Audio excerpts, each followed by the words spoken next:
ଆଜି ପବିତ୍ର ଶ୍ରାବଣ ମାସର ଦ୍विତୀୟ सोमवार ओडिशार प्रसिद्ध बाबा धवळेश्वरଙ୍କ पीठ आज चलचंचल हो पड़ी। कटक जिलार आठगड़र प्रसिद्ध शैवपीठ बाबा धवळेश्वरଙ୍କ पीठ हजार हजार श्रद्धालु और काउड़िया माने कंक्रीट सेतु दे आसी धवळेश्वरଙ୍କ श्रावणी लिंगरे जल लागि करथिले। विश्वास रही धवळेश्वरଙ୍କ मस्तकरे जल लागि कले कोटि जन्मर पुण्य मिलिथाए। सेतिपाई ओडिशार कोण अनुकोणरू श्रद्धालु माने छुटी आसी थांती एही पवित्र पीठ को। चलित वर्ष धवळेश्वर पीठ को प्लास्टिक घड़ी को संपूर्ण भावे बारण करा जाइथिबारु काउड़िया माने माटी एवं पितल घड़ी रे जल लागि करिथिले।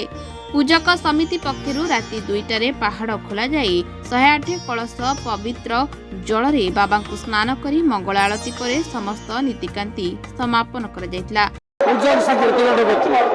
आज हूँ श्रावण मासर द्वितीय सोमवार निश्चित कहे बाबा धवळेश्वर पीठ चलचंचल द्वितीय सोमवार काउड़िया भक्त मैंने अधिक अधिक संख्या आज बाबा को जलार्पण करने आसछन्ति।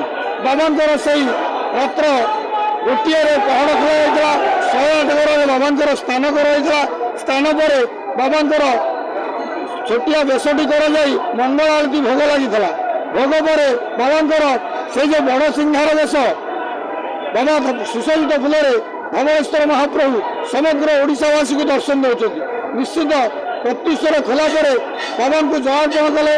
भक्त मैंने जो लंगड़ा पादे दूर दूरांत आश्रावणी जलाभिषेक करने निज हस्त निश्चित धवळेश्वर महाप्रभु मंगल करेंगे।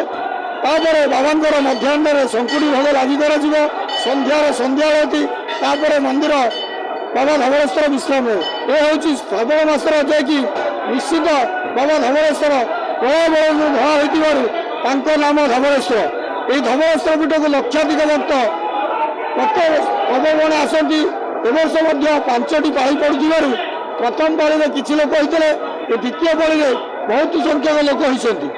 निश्चित बाबा धवळेश्वर को श्रद्धा भक्त मैंने निज हस्ते जलार्पण कर बाबा शुभाशीर्वाद ग्रहण कर। जय बाबा धवळेश्वर। यहाँ परे काउड़िया माने जल लागि करथिले। पुलिस प्रशासन पक्षरु 5 प्लाटून पुलिस फोर्स मुतयन कर जाइथिबा जणा पड़िछि। प्रीतिरेखा स्वाई मोर एटा प्रथम वर्ष थिला। आमे काली रातरो ही स्टार्ट करथिलु आसीबा। बहुत भल लगुच एते समय पर एते कष्ट करिकिना एठी आसिलु बहुत भल लगुच। भल ही रहिछि। हाँ भल अछि बाकी आउ जति न सुविधा हेथा ना जते भीड़ हरिका रहिछि ते कम हेदिले भल हेता। धवळेश्वर बहुत महिमा रहिछि। मोर एमति किछ मानसिक नथिला मु सेमति आसिथिली। मते धवळेश्वर तो बहुत कनेक्टेड फील हुए। तो मो आराध्य देवता तो निहाती तांको पाखु आसो मोर इच्छा थाए। सेतिपई तांको महिमा कहले भी सरबनी। मो नाम मोनालिसा महांती मो कटक विड़ानासी केते वर्ष लागी पानी के आसिलेनी 3 वर्ष होला।